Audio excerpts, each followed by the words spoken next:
Hello, I am Greg Harris, President of Watson Title Services in North Florida, and welcome to another in our series of videos that will provide an overview of the new settlement statements and closing disclosures that will take effect for all mortgages written after October 3rd, 2015.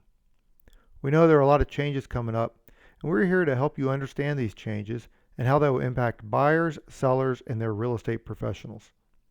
You can access this and the larger series of training sessions over at Watson Title Services of North Florida's YouTube page. This way you can view it and the other videos as many times as you'd like to and at a time that best fits with your schedule. At the end of this video and at the bottom of each slide, you will find our email address and phone number. If you have any questions or would like clarification on a point or two, please reach out to us. And if you don't already have a paper copy of the closing disclosures and the settlement statement that I'm using as an example throughout this series, drop me an email at gregharris@watsontitle.net and I'll send you a PDF.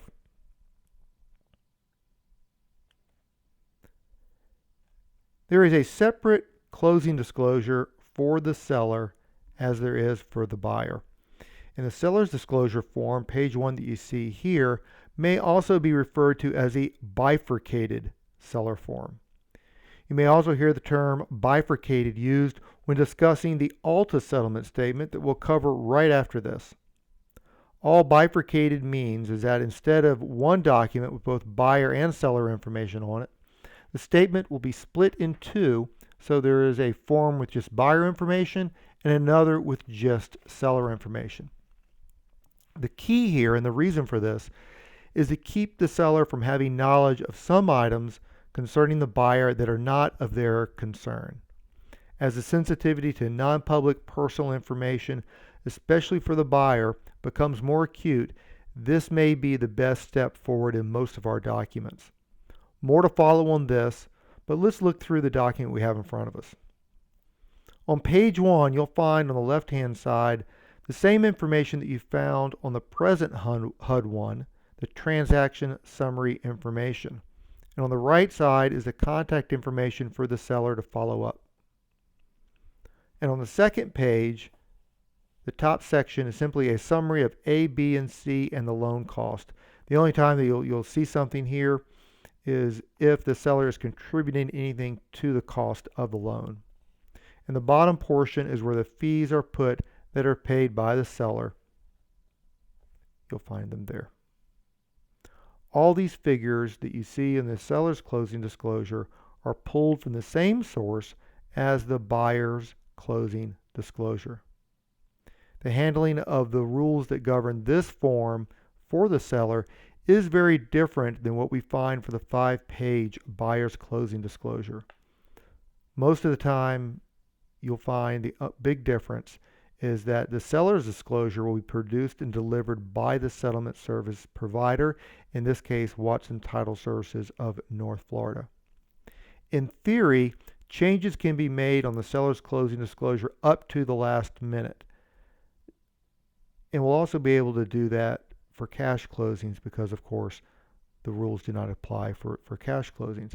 In practice, though, for loan closings, most changes that will be made on the seller's disclosure should also cause a change over on the buyer's disclosure. In that case, there would have to be coordination with the lender, as in most cases, the lender will be producing that buyer's closing disclosure and could potentially cause a delay depending upon the lender and how fast they move. And that's it for the seller's closing disclosure. Very straightforward. Now let's go ahead and head on over and look at the final document that we're going to see at the closing table, the ALTA settlement statement. ALTA stands for the American Land Title Association settlement statement. It was designed by the American Land Title Association to be a very efficient, clean, and straightforward document. And this is what you should see to end up all your closings, but also we will try to use this for our cash closes as well because it really is a nice document. It is another form, but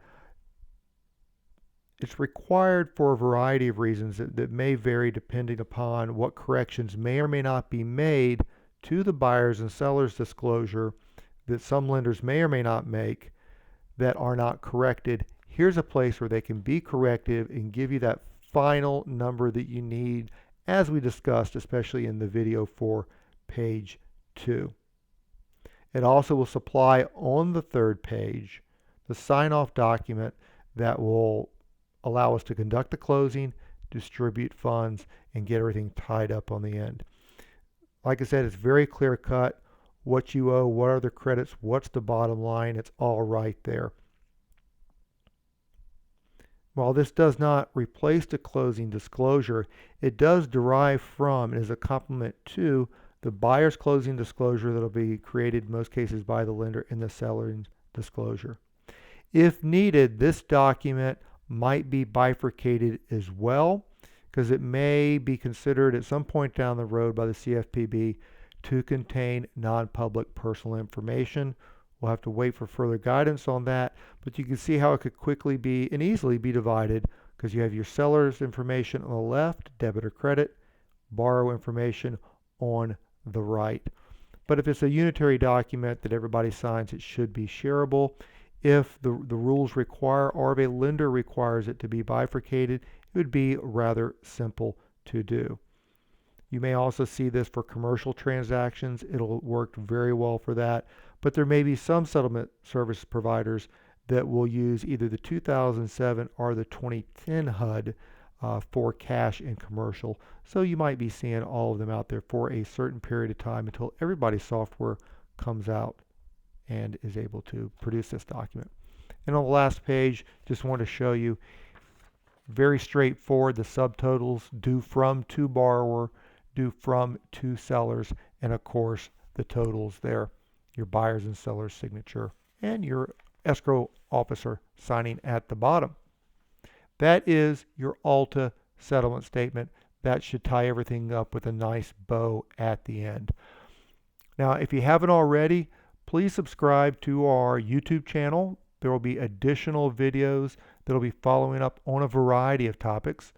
And as always, if there's a topic you would like for me to address in video format, please send me an email or give me a call. I'll be glad to see whether we can put that up on the YouTube page, or if worse comes to worse, on my weekly title tips, which if you are not on our distribution list, please pop me an email and ask to be added to our title tips. Goes out weekly on a variety of topics. It's a one-pager, just a good way to get a handle on the closing process.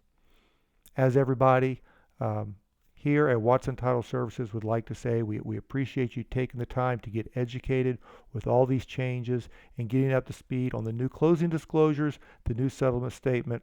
And if you review the videos and there's still things that aren't very clear to you, we love to get questions to help make you more knowledgeable of the closing process. Thank you very much for your time, and I hope you have a great and prosperous year.